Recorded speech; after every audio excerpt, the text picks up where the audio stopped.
If you've been on this earth for, say, longer than 5 minutes, you might have noticed that people can be cruel, especially if there's something about you that's outside what they may consider the norm. My guest today knows this all too well. Growing up albino in a culture that didn't accept the condition deeply wounded Sonia Kennedy-Brown, but today she's found incredible peace and healing, and she's here to tell us how that happened. Thank you so much for your courage to come and tell your story. Thank you. You're welcome. I want to start with the whole condition of albinism because a lot of people don't understand what it is. So tell me a little bit about it. Albinism is the absence of the pigment melanin in the body, and it usually affects 3 areas: the hair, the eyes, the skin. And so because of the absence of pigment, you're subject to the sun rays. You can't cope with that. Your vision is you're visually impaired because you have no pigment to reduce the light that's coming in your eyes. For the normal person, you have the pigment to mediate the light. We don't. And so because of that, you have 2 types. The ocular, which is just the eyes, and you have the ocular, the skin and the hair and the whole body. So that's 2 types, and I have everything. And you grew up in Jamaica, and it was a culture that really didn't accept it. Tell me about some of the abuse and rejection that you experienced. Well, what I can remember, the first thing is the name calling. People call you all kinds of different names. Maybe I'll mention a few: freak, fire, raw, squaw. It's just Dundus is the main one, and it comes from the African culture where, you know, a lot of the West Indians are from, and Dundu. But in the West Indies, it was transferred with the diaspora as Dundus. And it's a derogatory version of albino. So what did that do to your heart growing up with just that kind of hostility? You didn't do anything to deserve it. No, it broke my heart. And I used to complain to Mom and the rest of the family about how it made me feel like a nobody. You lose your status. You don't feel like a person when somebody calls your name.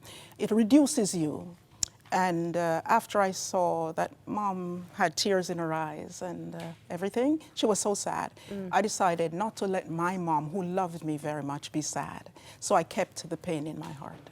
You had a very supportive family, which I know helped a lot, but of course that can't make up for the way that other people treated you. Just how, you know, you're keeping everything inside and you're not sharing, you have that great support, but how did that start working inside of you? It made me angry.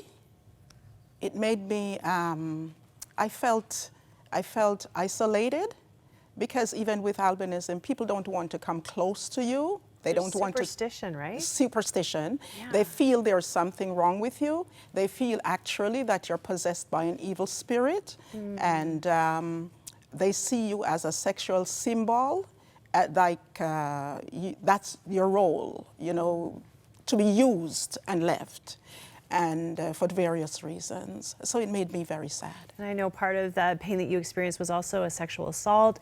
And so you grew up under all of this, and I think you thought, you know, I need to find a man that loves me. If I find a husband, this is gonna kind of fill this big love need in my life that I have. But you weren't finding much success with that, were you? No. In elementary, that was a time when it was very painful. When other people had, you know, other young girls, 12, 13, 14, people are giving them notes or winking at them and everything in school. I had none of that.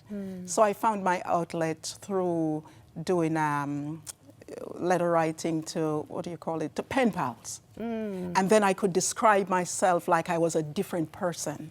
And the pen pals thought I was different. Some even wanted to meet me. So it's almost like, so you're telling a lie, if you want to know what I mean. But you were finding the connection that you were looking for. Yeah, it made me happy inside that somebody cared because they would respond positively. I just have to say before we go any further, I think you're lovely.